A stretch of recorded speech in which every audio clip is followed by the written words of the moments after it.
பிள்ளைகளே, வாரம் ஒரு நாட்டை பற்றி கற்போம். இஸ்ரேல். அறிவியலும் விவசாயமும் இரு கண்களாக கொண்டது இஸ்ரேல். உலகத்திற்கு விவசாயத்தை காட்டிய நாடு அதுவே. சிறந்த கிரேப் செய்கையை மேற்கொண்டு உலகையை திரும்பி பார்க்க வைத்த நாடும் இஸ்ரேல் தான். தலை சிறந்த மனிதர்களை உருவாக்கிய தேசம் அது. ஆல்பர்ட் ஐன்ஸ்டீன் உலகத்திலேயே சிறந்த அறிவியல் விஞ்ஞானியை உருவாக்கிய நாடு இஸ்ரேல். ஹால்மார்க்ஸ் உலகத்திலேயே சிறந்த பொருளாதார நிபுணரை உருவாக்கியதும் அதே மண்தான். சிக்மன் பிராய்டு சிறந்த உளவியல் அறிஞரை பிறப்பித்த தேசம் அது. அண்மையில் பேஸ்புக்கை கண்டுபிடித்த மார்க் ஷுக்கர்பர்க் என்பவரை பெற்றெடுத்த தேசமும் இஸ்ரேல் தான். இஸ்ரேல் ஒரு மாடர்ன் கண்ட்ரி. சுமார் 4000 ஆண்டுகளுக்கு முன்பே மெசொப்பொத்தேமிய நதிக்கரையில் உருவாகிய நாகரிகம் அது.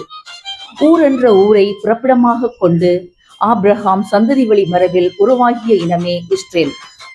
ஆபிரகாமின் பேரப்பிள்ளைகளான யாக்கோப்பின் 12 பிள்ளைகளையும் 12 கோத்திரங்களாக வகுக்கப்பட்டதுதான் இஸ்ரேல் இனம். கிறிஸ்தவர்கள் மற்றும் முஸ்லிம்கள் குலமுதுவராக ஆபிரகாம் என்பவரை கொண்டாடுகிறார்கள். சுமார் 3000 ஆண்டுகளுக்கு முன்னரே மன்னன் தாவீது ஜெருசலேமை தலைநகராக கொண்டு ஆட்சி செய்தான்.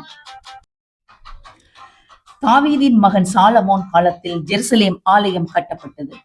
வரும் 500 ஆண்டுகள் தம்மை தாமே ஆண்டது இஸ்ரேல் இனம்.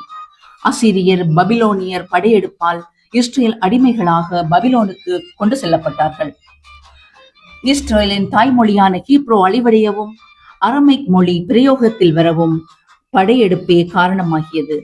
அன்று இயேசு பேசிய போதித்த மொழியும் அரமைக் மொழிதான். பபிலோன் அரசர் நபுக்கோத்நேசர் அடிமைப்படுத்தி இஸ்ரேலை கொண்டு சென்ற இடம்தான் பாரசீகம், இன்றைய ஈரான், இன்று சண்டை நடைபெறும் பிரதேசம்.